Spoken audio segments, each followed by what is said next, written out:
اور اس وحی کی تشریح میں جو کچھ رسول بیان فرماتا ہے وہ ان معنوں میں ماخذ بنتا ہے کہ وحی کے مفہوم کو رسول سب سے زیادہ سمجھتا ہے، اور رسول کا عمل ان معنوں میں ماخذ بن جاتا ہے کہ وہ اس وحی کی پر عمل درآمد کی ایک زندہ تصویر ہے۔ بس ماخذ تو وحی ہی ہے۔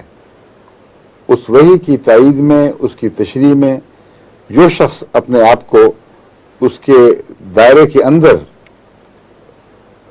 اس طرح پیش کرتا ہے کہ وحی کے تابع اس کی زندگی، اس کا عمل ڈھل جاتا ہے، وحی کے تابع اس کا کلام ڈھل جاتا ہے، تو وہ بظاہر ماخذ دکھائی دیتا ہے، لیکن اصل ماخذ اس سے پیچھے ہے۔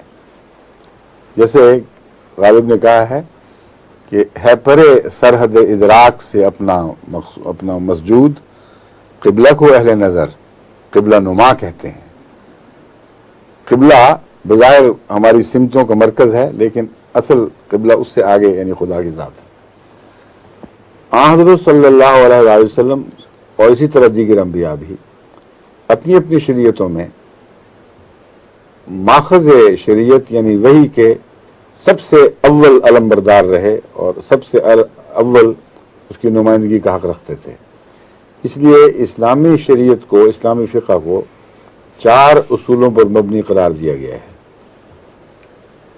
پہلا ہے قرآن، دوسرا ہے سنت۔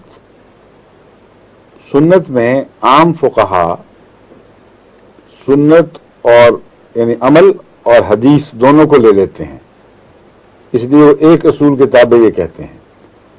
اور تیسرا جو اصل ہے اس میں یعنی یوں بنے گا کہ قرآن، عمل رسول، کلام رسول، یہ دو کو ایک بعض لوگ ایک شاخ کے طور پر گنتے ہیں۔ تیسرا وہ اجماع کہتے ہیں، یعنی تمام امت کا کسی ایک مسئلے پر 100% اتفاق ہو جائے اس کو اجماع کہتے ہیں۔ اور چوتھا قیاس کہتے ہیں کہ قیاس سے مراد یہ ہے کہ جب ان تینوں کا فقدان ہو تو اپنے مزاج سے جو ان تینوں کی مطابق میں ڈھلا ہے، ایک انسان قرآن پر عمل کرتا رہا ہے، سنت پر، حدیث پر، اجماع کو عزت کی نظر سے دیکھتا ہے، اس کا ایک طبی نیک مزاج بن جاتا ہے۔ اگر کوئی حوالہ ایسا نظر نہ آئے تو پھر وہ استنباط کرے، اس کو اجتہاد کہتے ہیں۔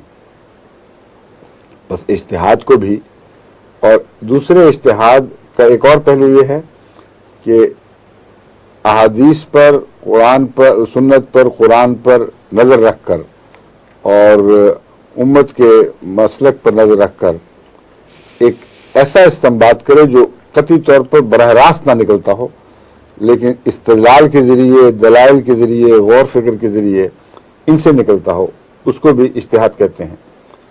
تو اجتہاد اس کا چوتھا ستون یا چوتھی بنیاد بیان کیا گیا ہے۔ یہ 4 ماخذ شریعت کہلا سکتے ہیں، یعنی رسمی طور پر، ظاہری طور پر، لیکن اصل ماخذ جیسا کہ میں نے بیان کیا ہے وہی ہے، اور شارع صرف خدا کی ذات ہے اور کوئی شارع نہیں ہے۔ اس لیے اہل علم صرف خدا کو شارع کہتے ہیں، اور بعض عامت الناس جو یا کم علم لوگ رسول اللہ صلی اللہ علیہ وسلم کو بھی شارع کہہ دیتے ہیں، یہ درست نہیں ہے۔ تمام اہل علم کا اتفاق ہے کہ شارع خدا ہے، محمد رسول اللہ علیہ وسلم اس شارع کے نمائندہ ہیں، اور آپ وحی کو قبول کر کے آگے پہنچانے والے ہیں۔